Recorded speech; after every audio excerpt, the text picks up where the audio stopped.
All right, we're going to learn about using Pythagorean theorem to find your displacement when you've got two vectors at 90-degree angles, and our speed and velocity equations. We're going to do both things on this page today.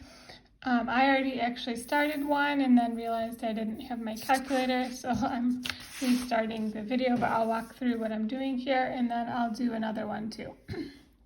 So as a student walks 13 meters straight south, so I drew my vector straight south, and then walks 11 meters straight east. So I went 11 meters straight east and I labeled 13 meters and 11 meters.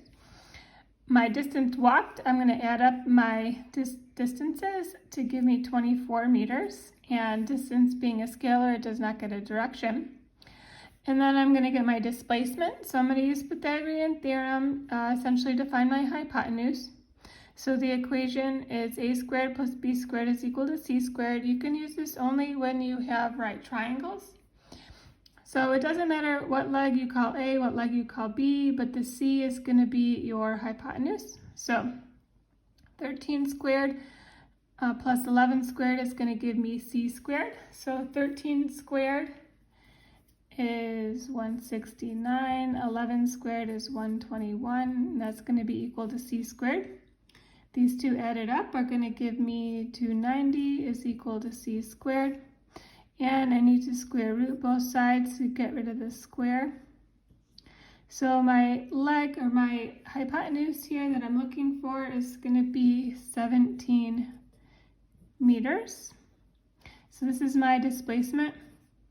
And displacement is a vector, so we need a direction. So we went south and we went east. So our direction is going to be southeast. So our other two things we're looking for are speed and velocity. Speed is going to be measured your distance divided by time. My distance here is going to be 24 and my time was given as 15 seconds. When I divide the two, I get 1.6, and this is going to be in meters per second. And since my distance and my displacement are different, we should expect to get a different answer for my velocity. So my velocity is measured my displacement divided by time. My displacement is 17. My time is still the 15 seconds. And my velocity will end up being 1.13, repeating. And that's also in meters per second. Since our velocity is a vector, we need a direction associated with that. Since my displacement is going southeast, my velocity will also be in the southeast direction. So because my distance and my displacement are not the same here for this motion, my speed and my velocity will also not be the same. So by definition, your speed is your distance divided by time, all being scalars, and your velocity is your displacement divided by time.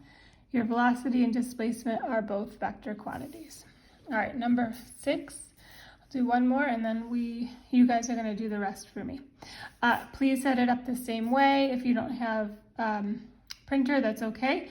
You can just draw me on a sheet of paper this work and write out your distance and speed, displacement and velocity.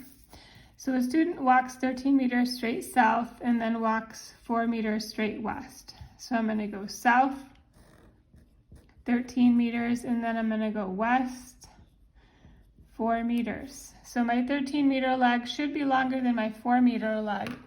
And then when I draw my resultant vector, it's going to go from the origin to the tip of my last vector. And we're going to find what this is. This is our displacement. So when I take a look at my distance walked, it's going to be 13 plus 4, gives me 17 meters. And for my displacement, I'm going to use Pythagorean theorem. So a squared plus b squared is equal to c squared. Again, it doesn't matter which you use as a and which you use as b. I'm just going to use a because it's here. And then we can solve. So 13 squared is 169, and 4 squared is 16. equal to c squared. These 169 plus 16 gives me 185 is equal to c squared. But we're looking for c, so we need to square root both sides. And the square root of 185 gives me 13.6. And that's going to be in meters. And that's my displacement, my straight shot from my beginning position to my ending position. So by definition, displacement is your change in position. So 13.6 meters, and we need a direction here. So we went south and then we went west, southwest. So for my speed, I'm going to take my distance divided by time. So 17 divided by my 10 seconds given to me in the word problem. That gives me a speed of 1.7 meters per second. Speed being a scalar, we do not put a direction on there. And then my velocity is going to be 13.6 divided by 10. Oh, I forgot my displacement divided by time. You should always write out your base equation. I was getting ahead of myself. All right, and that's going to be 1.36 meters per second. And there's a direction associated there because velocity is a vector, and since my displacement went southwest, my velocity will also be in the southwest direction.